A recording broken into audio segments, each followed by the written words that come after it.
नमस्कार। News times network के कार्यक्रम विमर्श में आपका स्वागत है। मैं हूं सर्वेश कुमार सिंह। आज हम विमर्श में चर्चा करेंगे केंद्रीय बजट पर। आज भारत सरकार का आम बजट लोकसभा में वित्त मंत्री सीतारमण ने प्रस्तुत किया। इस पर पहले हम प्रमुख अंश जान लेते हैं, उसके बाद इस पर विस्तार से चर्चा करेंगे। हमारे साथ इस चर्चा में आज सहभागी हैं राजधानी के वरिष्ठ विधि विशेषज्ञ योगेश कुमार मिश्र और साथ में हैं लखनऊ के विश्लेषक और राजनीतिक मामलों के जानकार राष्ट्रधर्म प्रकाशन के निदेशक सर्वेश चंद्र द्विवेदी जी। हम इस पर आप दोनों महानुभावों के साथ इस पर चर्चा करेंगे। उसके पहले एक नज़र आज के बजट पर। वित्त मंत्री ने बड़े साहस के साथ केंद्रीय बजट में वृद्धि की है। लगभग 4 लाख करोड़ रुपए की वृद्धि हुई है इस बजट में, जो कि पिछले बजट के मुकाबले एक बड़ी धनराशि है। इसके साथ ही जो प्रमुख चीज़ें हैं उसमें है 2,30,000 करोड़ रुपए का स्वास्थ्य पर व्यय। भारत सरकार चूँकि पिछला पूरा एक वर्ष पूरी तरह से कोरोना के कारण त्रासदी से प्रभावित रहा, ऐसे में बहुत ज़रूरत थी कि स्वास्थ्य सेवाओं में सुधार किया जाए, स्वास्थ्य पर व्यय बढ़ाया जाए। तो सरकार ने उसको समझा और लगभग 137% अधिक पिछले बजट से स्वास्थ्य पर खर्च किया जा रहा है। इसके लिए 4 institute, national institute of virology की स्थापना होगी। 4 इंस्टीट्यूट बनेंगे। 602 ब्लॉक में स्वास्थ्य केंद्र बनेंगे और क्रिटिकल केयर अस्पताल होंगे। इसके अलावा स्वास्थ्य के क्षेत्र में सबसे ज़्यादा ज़रूरत है इस समय वैक्सीन की, तो वैक्सीनेशन के लिए भी भारत सरकार ने 35,000 करोड़ रुपए का आवंटन किया है। दूसरा जो प्रमुख प्रावधान है इस बजट में, यह है वरिष्ठ नागरिकों के लिए। देश के वरिष्ठ नागरिक पेंशनर्स, जो कि पेंशन जिनकी आय है 75 वर्ष पूर्ण कर चुके हैं, तो 75 वर्ष या उससे अधिक आयु के पेंशनर्स को अब ITR नहीं भरना होगा। उनको ITR से मुक्ति मिली है। किसानों का आंदोलन देश में चल रहा है। किसान के लिए इस सरकार ने लगातार 2014 से, जब से नरेंद्र मोदी की सरकार आई है, तब से लगातार किसानों के लिए व्यय और बजट आवंटन में वृद्धि की है। अभी किसानों का जो क्रेडिट है उसकी सीमा को इस बार फिर बढ़ाया है। 2017 और 2018 के बजट में ही बढ़ाया। अब 16.5 लाख करोड़ रुपए कर दिया है। देश में किसानों को 16.5 लाख करोड़ तक का कर्ज आवंटित किया बांटा जा सकता है। ये कर्ज उनको किसान क्रेडिट कार्ड के रूप में या अन्य यंत्रों पर, उपकरणों पर फसली ऋण के रूप में उनको प्राप्त होगा।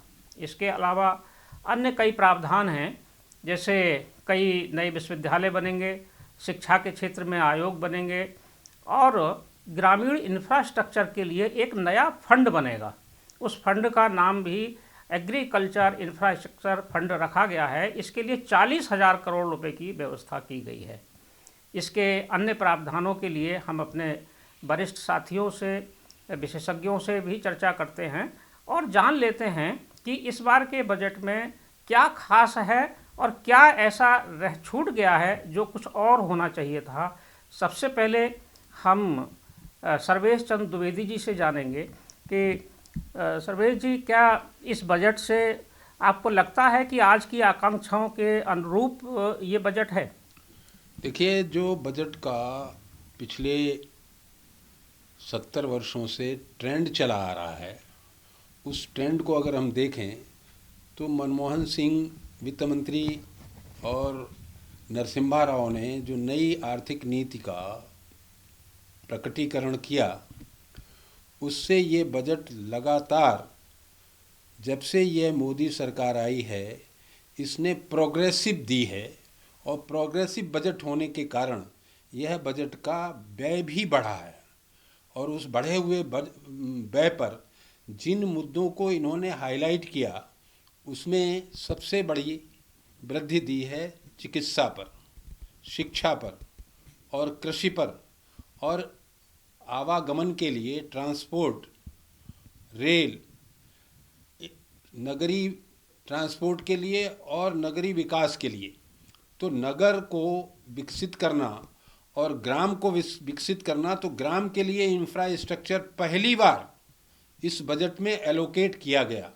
और मुझे लगता है कि ये जो 3 किसान कानून बिल हैं, उन बिलों का इम्प्लीमेंटेशन ठीक प्रकार से हो, जो किसानों को लाभ मिले। मुझे लगता है कि किसान और नौजवान वहाँ का जो बेरोजगार है, उसको ये अभी उतना समझ में नहीं आ पा रहा, सरकारें उसको उतना बता नहीं पा रही। इससे क्या होगा कि गांव में ही छोटा से छोटा कृषि संबंधित वर्कशॉप होगा, स्टोरेज के लिए होगा, ट्रांसपोर्ट के लिए होगा, मार्केटिंग के लिए होगा। इन सब के लिए गांव के स्तर से इंफ्रास्ट्रक्चर जब डेवलप होगा तो रोजगार शहर आने के बजाय गांव में रोजगार का डेवलपमेंट होगा और वो पब्लिक के द्वारा होगा। इंफ्रास्ट्रक्चर देने का, शुरुआत करने का काम सरकार का है, लेकिन पब्लिक की भागीदारी होना, और पब्लिक की भागीदारी होने पर जो किसानों को ऋण लेने की क्षमता है, उस क्षमता को भी बढ़ाया गया, उसका फंड बढ़ाया गया।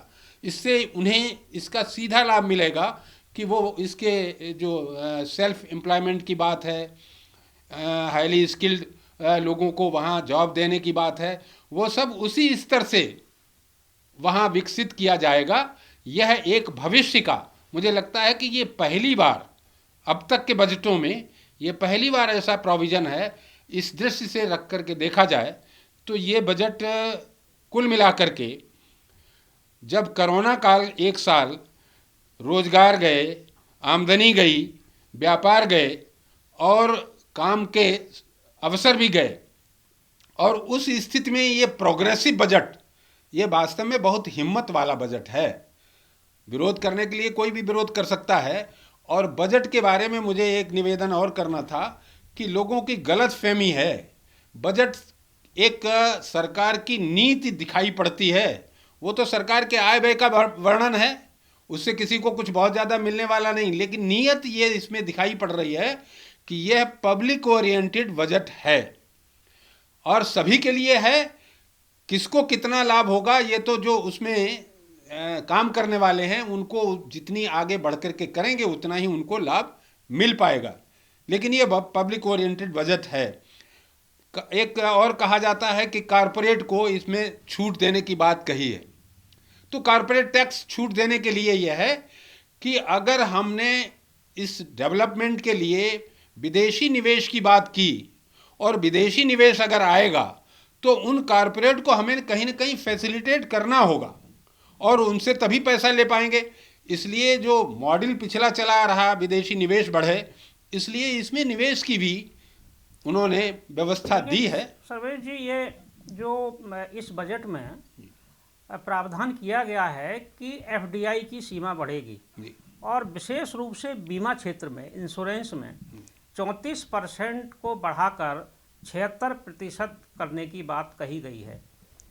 तो ये एक बहुत बड़ा अंतर है।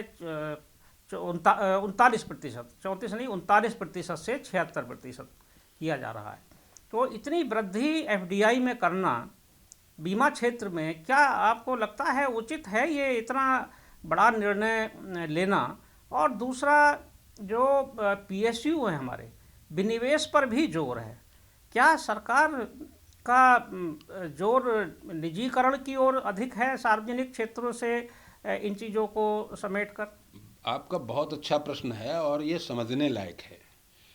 बीमा क्षेत्र में कंपनियों को कोई प्रोडक्शन नहीं करना होता, ये केवल कलेक्शन है और जो कलेक्शन आया उसी में से जिनको जो क्षति हुई है उसको कंपनसेट करना होता है। इसलिए विदेशी कंपनियां इसमें ज़्यादा आकृष्ट होंगी कि इसमें रिस्क कम है और गेन ज़्यादा है और इसलिए इसको बढ़ाया गया। मुझे लगता है कि इससे देश के अंदर जो बीमा कराने वाले लोग हैं, चाहे इंडस्ट्री हो, एग्रीकल्चर हो या पर्सन हो या ट्रांसपोर्ट का हो, बीमा कराने वालों की सिक्योरिटी इसमें ज़्यादा दिखाई नहीं पड़ेगी, क्योंकि फॉरेन कंपनी फेल होती है, कुछ भी होता है तो उसके लिए सरकार जिम्मेदार होती है, और वो सरकार कितना कर पाएगी कितना नहीं कर पाएगी ये एक बहुत बड़ी रिस्क है।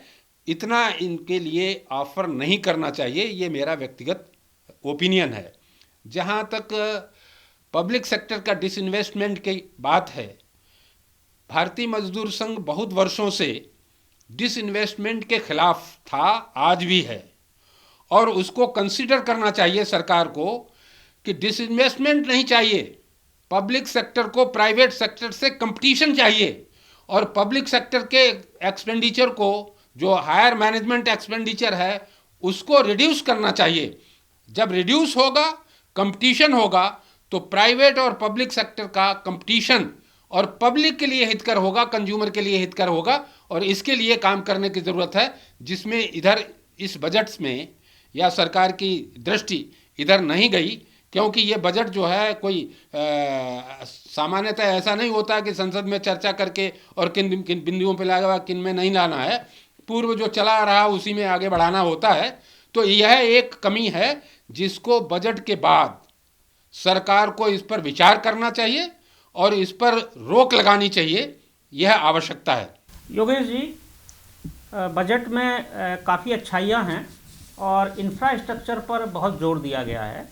इंफ्रास्ट्रक्चर विकास का एक आधार है, लेकिन जैसी कि उम्मीद थी कि कोरोना काल के बाद जो लोग रोज़गार के क्षेत्र में नौकरी पेशा लोग हैं या सर्विस सेक्टर के लोग हैं, उनको कुछ करों में रियायत की ज़रूरत थी, क्योंकि आर्थिक ढांचा चरमराया है, पारिवारिक ढांचा भी अर्थव्यवस्था के कारण प्रभावित हुआ है लोगों का।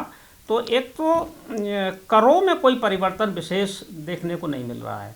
क्या ये एक कमी के रूप में देखते हैं या करों का ढांचा ज्यों का त्यों रखना उचित लगता है आपको? लेकिन वास्तव में जो ये बजट पेश होते हैं या किए जा रहे हैं, आप हर बजट का विश्लेषण करें 1990 से लेकर आज तक, चाहे सरकार किसी की भी हो, लेकिन बजट इंटरनेशनल कॉरपोरेट सेक्टर की पूंजियों को बढ़ाने के दृष्टिकोण को देखते हुए ही पेश किए जाते हैं। वर्तमान में भी आप देख लीजिए, अगर हमारी सरकार की नीयत और मंशा साफ है तो आपने एलोपैथी के सेक्टर में हॉस्पिटल्स को ब्लॉक लेवल पे या डिस्ट्रिक्ट लेवल पे या और दूसरे लेवल पर इंप्रूव करने के लिए जो इतना बड़ा बजट पेश किया, आपने आयुर्वेदा के क्षेत्र में इस कार्य को क्यों नहीं किया? आपको स्पष्ट करना चाहिए था कि आयुर्वेद जब भारत की सनातन संस्कृति के अनुरूप एक वैदिक पद्धति है जिसके द्वारा व्यक्ति अंदर से ठीक होता है, ऊपर से नहीं, अंदर से ठीक होता है, व्यक्ति का इम्यून सिस्टम अंदर से स्ट्रांग होता है। कोरोना काल में आपने स्वयं ये सिद्ध कर लिया कि जब दुनिया की कोई भी दवाई काम नहीं कर रही थी तो आयुर्वेदिक काढ़ों को पी करके उत्तर प्रदेश और भारत के लोगों ने कोरोना को हरा दिया। इतना बड़ा प्रमाण आपके पास होने के बाद भी आपने इस बजट में आयुर्वेद के लिए क्या प्रोविजन किया? मल्टीनेशनल कंपनियां जो दवाई बना करके भारत के अंदर बेचना चाहती हैं, पूरा का पूरा बजट मेडिकल इक्विपमेंट्स के फेवर में चला गया, पूरा का पूरा बजट मेडिकल फैसिलिटी के फेवर में चला गया, पूरा का पूरा बजट एलोपैथी के फेवर में चला गया। आयुर्वेद के लिए आपने क्या किया? इसी तरह कॉर्पोरेट सेक्टर में, एग्रीकल्चर के सेक्टर में जो कॉर्पोरेट्स आ रही हैं, इंश्योरेंस के चक्कर में जो कॉर्पोरेट आ रही हैं, पूरा का पूरा बजट आप उनके लिए दे रहे हैं।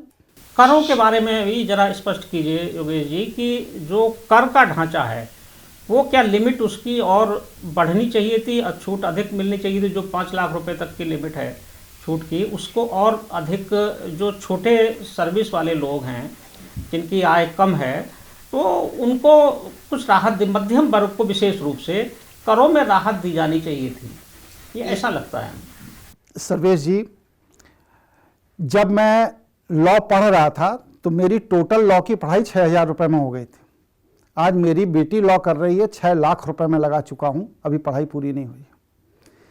मेडिकल फैसिलिटी में पहले 1,000-2,000 रुपए में बड़े बड़े ऑपरेशन हो जाते थे, आज नॉर्मल डिलीवरी में 8 से 10 लाख रुपए लग जाते हैं।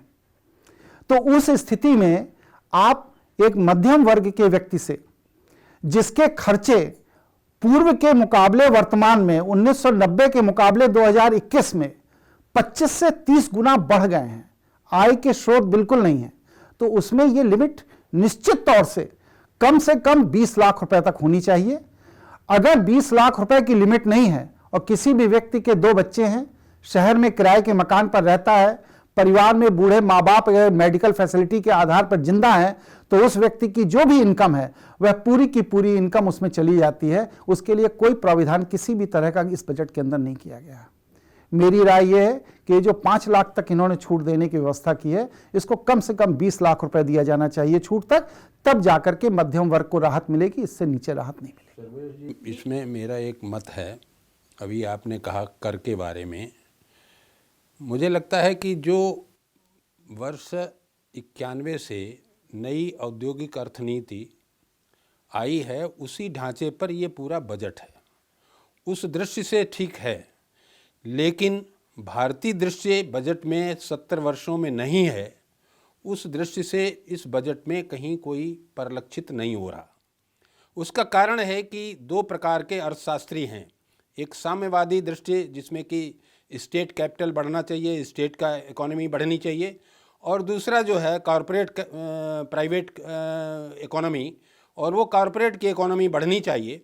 और इन दोनों बढ़ाने के लिए पहले नेहरू, इंदिरा जी और फिर इसके बाद मनमोहन सिंह जी ये कॉरपोरेट इकोनॉमी बढ़ाने के लिए आए।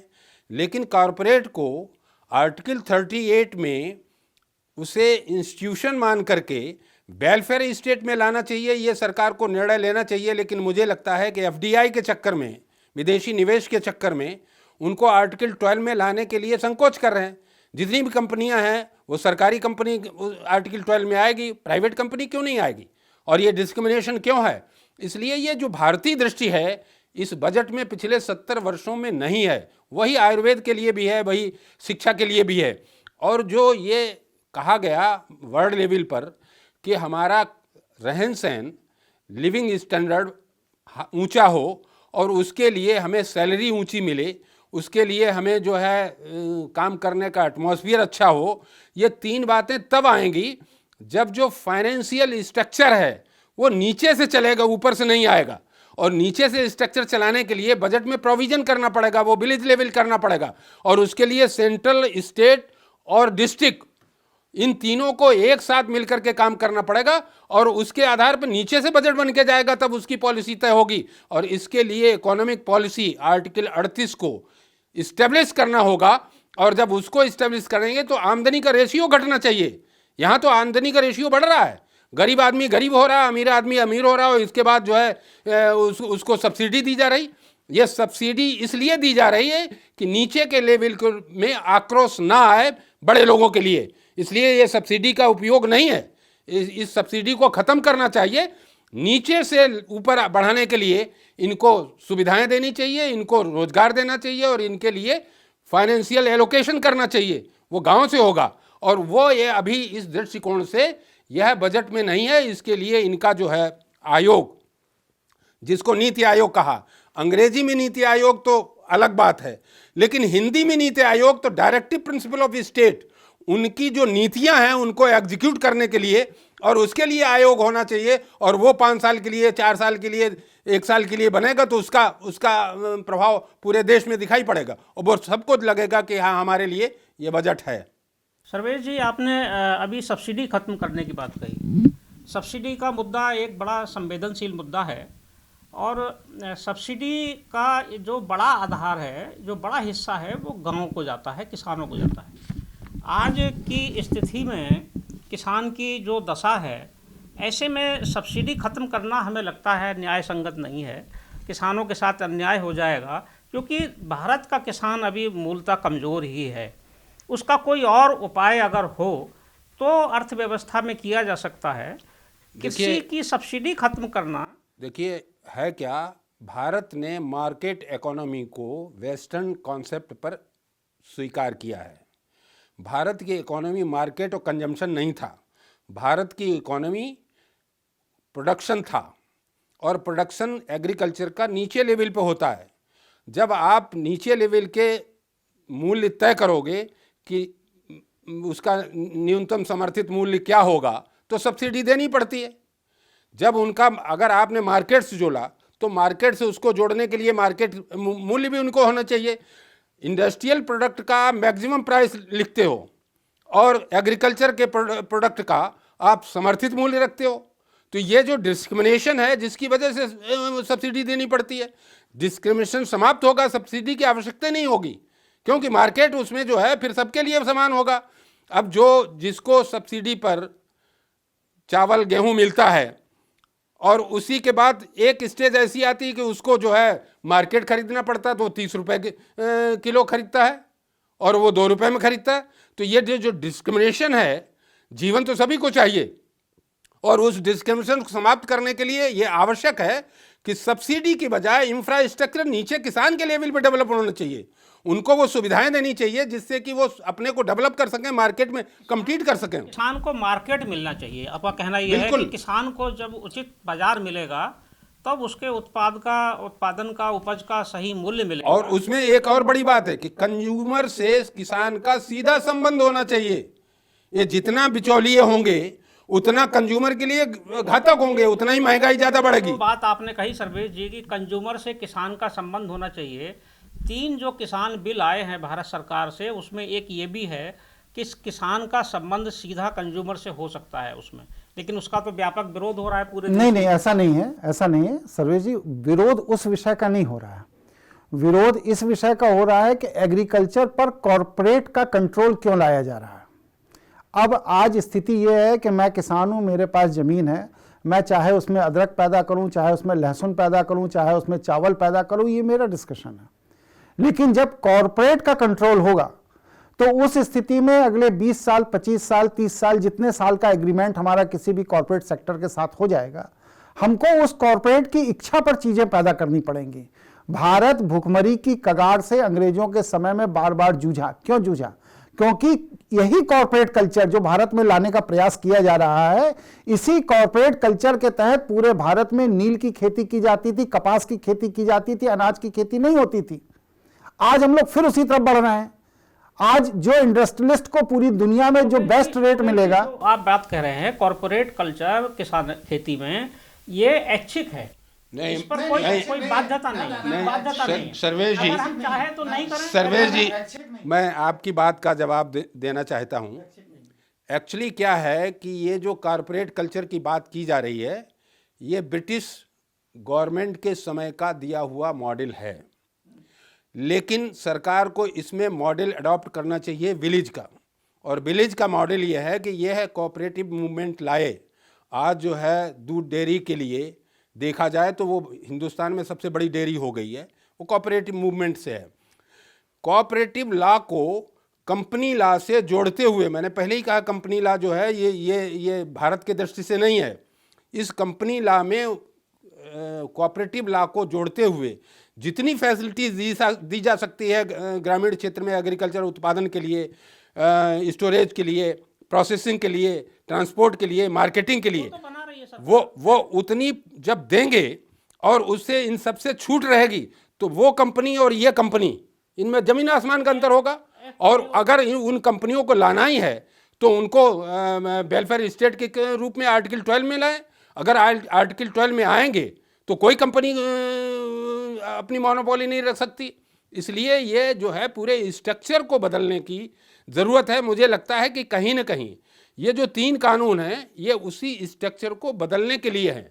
लोगों को अभी इसमें गलत फहमी ज़्यादा है, समझने की आवश्यकता है। और उसके लिए सरकार दोषी है कि सरकार ने अपने विलेज लेवल तक के कर्मचारी को इस चीज़ से अवगत नहीं कराया जो उनको इसके बारे में गाइड कर सके, बता सके। ये प्रदेश की सरकारें भी इसके लिए दोषी हैं, केंद्र की सरकार भी दोषी है। लेकिन जो स्ट्रक्चर है गाँव के लिए और एग्रीकल्चर के लिए वह डेवलप होना चाहिए और भारतीय दृष्टि से होना चाहिए। शिक्षा भी हो, चिकित्सा भी हो, न्याय भी हो और उत्पादन भी हो, ये भारतीय दृष्टि चाहिए। आपने एग्रीकल्चर की बात की सर्वेश जी, आज का जो बजट है उसमें किसानों के लिए कर्ज की सीमा, टोटल कर्ज देश भर में जो है उसको 16.5 लाख करोड़ तक बढ़ाया जा सकता है। तो किसानों को कर्ज देकर विकास करना उचित है या किसान का मूल रूप से उन्नयन हो, उत्थान हो, उसका कर्ज में ना डूबे और किसान को वो सुविधाएं मिल जाएं जिससे वो अपने परिवार का भी भरण पोषण ठीक से कर सके, कृषि भी संरक्षित रह सके। क्योंकि हमने देखा लॉकडाउन के दौरान जब देश की अर्थव्यवस्था माइनस में चली गई थी, तो एग्रीकल्चर ही एक ऐसा क्षेत्र था, कृषि, जिसकी विकास दर 3.5% रही, जबकि बाकी देश की जीडीपी लगभग 7% नीचे आ गई थी, माइनस में आ गई थी। तो किसान को कोई विशेष घोषणा इसमें नज़र नहीं आ रही है। हमें उम्मीद ये थी कि शायद किसानों के लिए जो प्रधानमंत्री सम्मान निधि है उसकी धनराशि में शायद कुछ वृद्धि होगी। इसकी आवश्यकता, क्योंकि जो छोटे किसान हैं उनके लिए 6,000 रुपये से उनका कोई बहुत विशेष उनको सुविधा तो मिलती है, लेकिन अगर कुछ और होता ठीक से तो छोटे किसान का या जो खेती पर ही निर्भर है वो लाभान्वित हो सकता था। क्या आपको लगता है कि किसानों के लिए कुछ और घोषणा होनी चाहिए? देखिए, किसानों के लिए, मैं तो कृषि स्नातक भी हूँ और किसान और मजदूर क्षेत्र में कार्य किया है। किसानों को जो चाहिए वो चाहिए, पहले उनको सही माने में उत्पादन कैसे बढ़े और कैसे ये केमिकल का उपयोग कम से कम हो, इसके बारे में उनको जानकारी दी। फसल रोटेशन कैसे रहे, फसलें कौन उपयोगी हैं, राष्ट्रीय स्तर से अंतर्राष्ट्रीय स्तर पे कौन फसलों का मार्केटिंग हो सकती है, इन सब की सुविधाएं। आपने इंटरनेट सुविधा तो दी, मोबाइल सबको दे दिया, लेकिन क्या आपने उनको उनके प्रोडक्ट को अंतर्राष्ट्रीय स्तर पे जोड़ पाए जिससे कि उनको उसके सही माने में मूल्य मिल सकें? तो यह जो है, जो कारपोरेट के लिए है सुविधाएं, कारपोरेट की सुविधाएं किसान की सुविधाओं की तुलना में बहुत ज़्यादा हैं। अगर उसका बैलेंस किया जाए तो कारपोरेट को 35% छूट मिलती है, किसान को अभी उतनी छूट सब्सिडी नहीं है।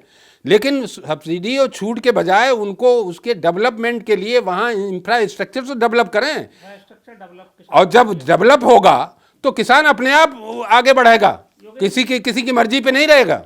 योगेश जी, आज के बजट में कुछ जो भारतीय उत्पाद हैं या जो क्षेत्र हैं उनमें कस्टम ड्यूटी में छूट दी गई है, विशेष रूप से स्टील, कॉपर, लेदर और कपास पर भी। तो आप इसे कैसे देखते हैं कि जब कस्टम ड्यूटी में छूट दे दी तो बाहर से इनका आयात बढ़ेगा, जब आयात बढ़ेगा तो घरेलू उत्पादन प्रभावित होगा, तो इसका क्या प्रभाव हमारी भारत की अर्थव्यवस्था पर और यहाँ के जो उद्योग धंधे हैं, खेती है, उस पर क्या असर होगा? सबसे पहले आवश्यक है WTO, वर्ल्ड ट्रेड ऑर्गेनाइजेशन। भारतीय मजदूर संघ ने वर्ल्ड ट्रेड ऑर्गेनाइजेशन का बहुत डट के विरोध किया था, अटल जी की सरकार थी।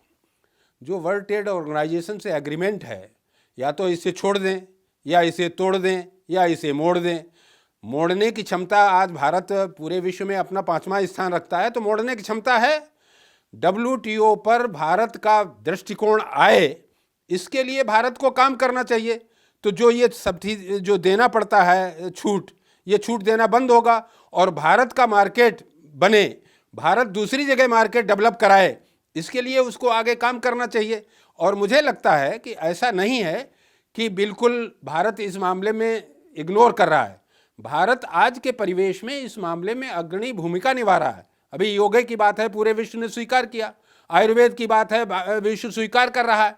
लेकिन हमारे यहाँ आयुर्वेद की जो भी प्रोडक्शन यूनिट हैं वो उतनी ना सक्षम है, और उसके बारे में उनको सोचना चाहिए, उसके लिए विकसित करना चाहिए। आयुर्वेद में रिसर्च का अभाव, तो रिसर्च का भी अभाव और छोटी यूनिट बनाने का भी अभाव, और इसके लिए जंगल और गांव इनको बनाना चाहिए, शहर में नहीं होनी चाहिए। जो आयुर्वेद की औषधि हैं उसमें मानक का अभाव है, और मानकीकरण करने के लिए आयुर्वेद की जितनी भी उसका सर्वश्रेष्ठ कारण यह है कि WHO वो अभी तक इसको आयुर्वेद को ग्राह्य नहीं कर पाया। उसके लिए भी हमारा तो ये मानना है कि 5 संस्थाएं अंतर्राष्ट्रीय हैं, उन 5 संस्थाओं में भारत को अग्रणी भूमिका निभानी चाहिए, और उसके लिए पूरे जितने भी विकासशील देश हैं, अविकसित देश हैं, वो भारत को नेता मानेंगे। ये 5 देश अब किनारे हो जाएंगे, 4 देश, और उसके लिए आगे काम करने की ज़रूरत है।